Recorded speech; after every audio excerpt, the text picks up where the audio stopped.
Hello everyone, my name is Akshay and today I am sharing my presentation about day 5th of 30 days of Python challenge from IDC, and today's topics are about functions, function parameters, return values and lambda functions. And today's challenge is to write a function that computes the sum and average of a list of numbers. Okay, and let's look at the theory part of functions.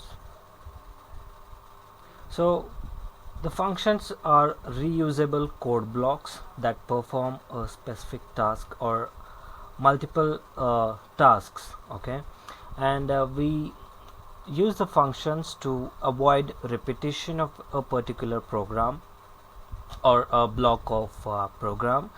Okay, and to organize code into logical units and to simplify complex programs. Okay, now let's look at some programs and examples also.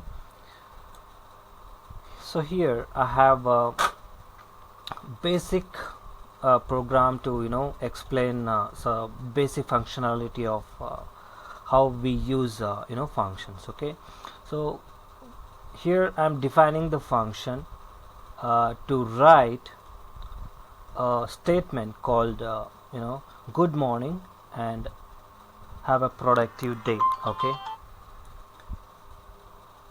so and this part is called function call.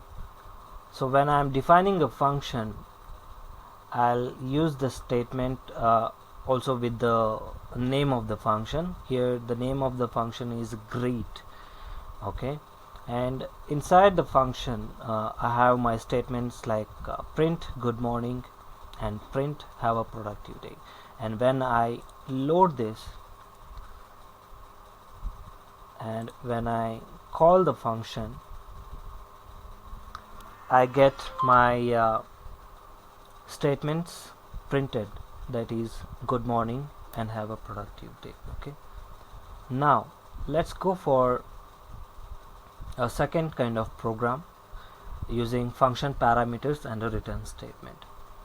So here I have my function definition with the name calculate area. So I'm writing this program with the functions to calculate the area of a room with the help of length and width. So I'm here the function name is calculate underscore area with the parameters length and width. So the parameters means the inputs that I am giving to the function to calculate the area. Okay, that is gonna be length and width. And here I am writing the formula for area, that is length multiplied by width, and I am returning the value of the calculated value of area. So here this statement will send the result back to the caller. Okay, when I go for the function call section with the arguments, so here I am mentioning I am assigning a value that is room underscore area, and here I am calling the function name, that is calculate area, and passing the arguments or parameters. And my values for my value for length is 10 and my value for width is 8 feet. Okay, and I am printing the statement with the print statement f room area, and then I am using the regular print statement here. So when I run the program,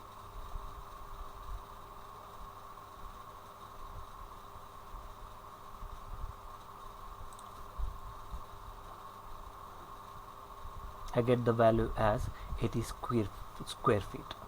Now let's look at another type of program with for loop with parameters and return statement and for loop. Here I have expenses of two list. Here I have two lists. This is just a basic example that you could take. So here I have two lists. One is Tom expense list and another one is Joe expense list. And the purpose of this program, basic program, is to calculate the total expense total expense of Tom and Joe. I'm defining the function with the total expense function name, and here I am the argument, the parameter will be the expense list that is mentioned here for Tom and Joe. Okay, here I am initializing the value total to 0, and I am using the for loop to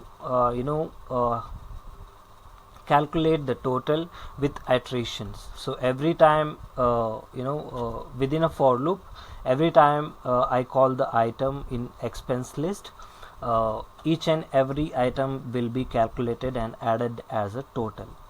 Okay, here at the end the total value of the list will be returned, and when I go for the function call, here I am calling the function with the names like Tom expenses and Joe expenses, and I'm giving the parameters as Tom expense list that is mentioned here, and also the Joe expense list. And when I print both the answers, so let me load this, and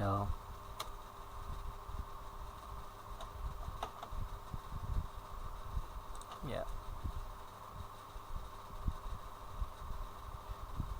so here the total value of Tom expense is 10 units, and total expense of Joe's Joe's expense list is gonna be 26 units. So we can change the values as well. If I add like 10 and 10 here, I load it again,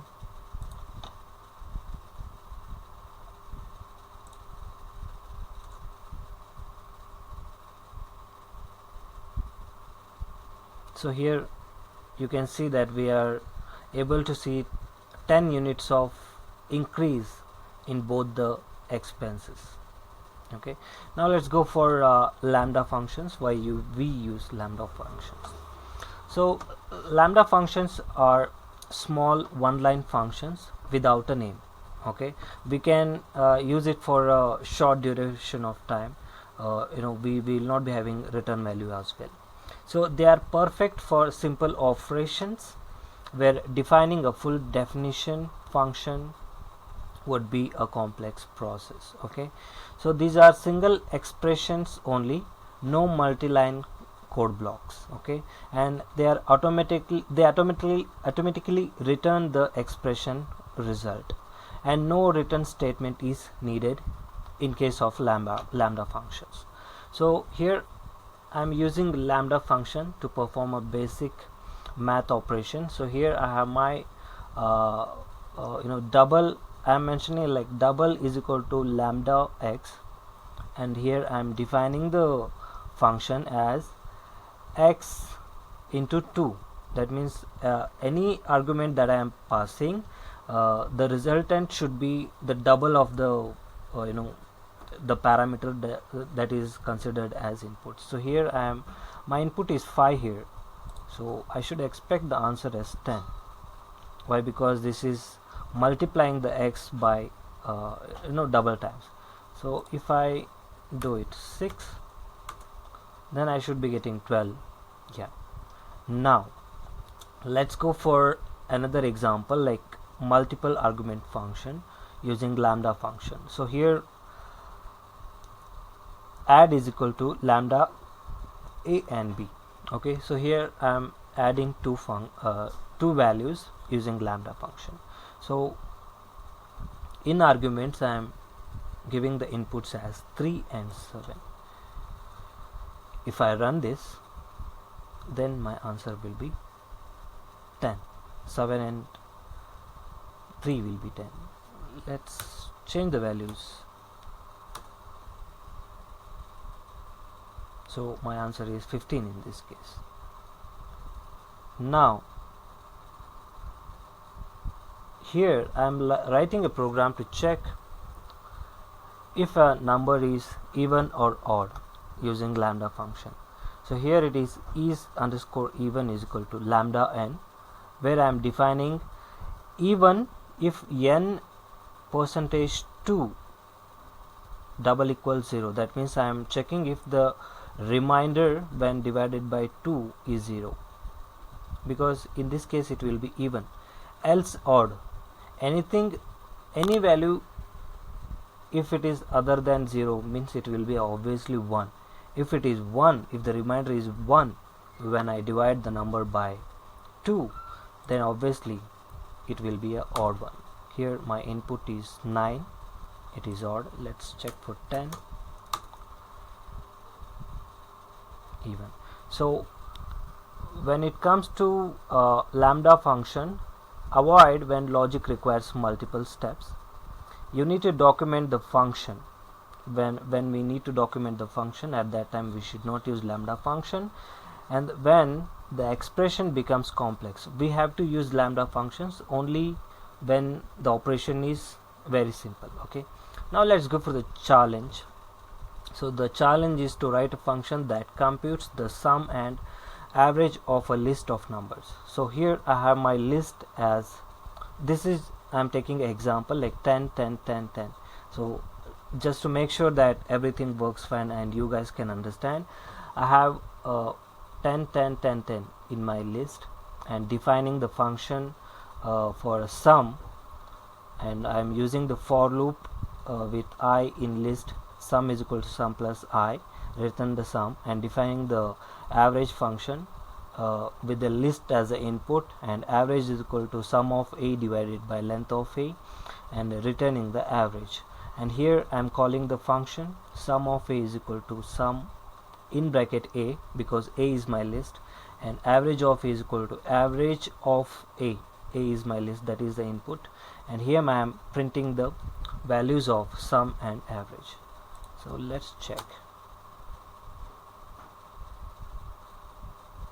Yes, so here my sum of all the numbers is 40 and average of the list is 10. Let's change the values. I'll make it 20, 30, 40, 50. Okay, I'll load the values. I'm loading the program now.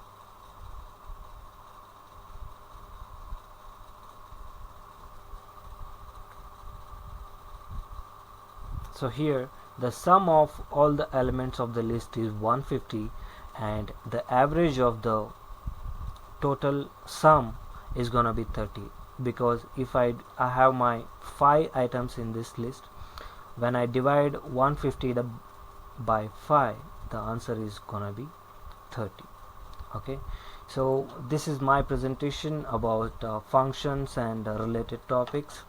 So if you really like my presentation, then share your comments, share your feedback with me, and if we can collaborate for for improvement and anything, I'm okay for collaboration with anybody for new opportunities. And thank you so much for your time. Have a good day ahead.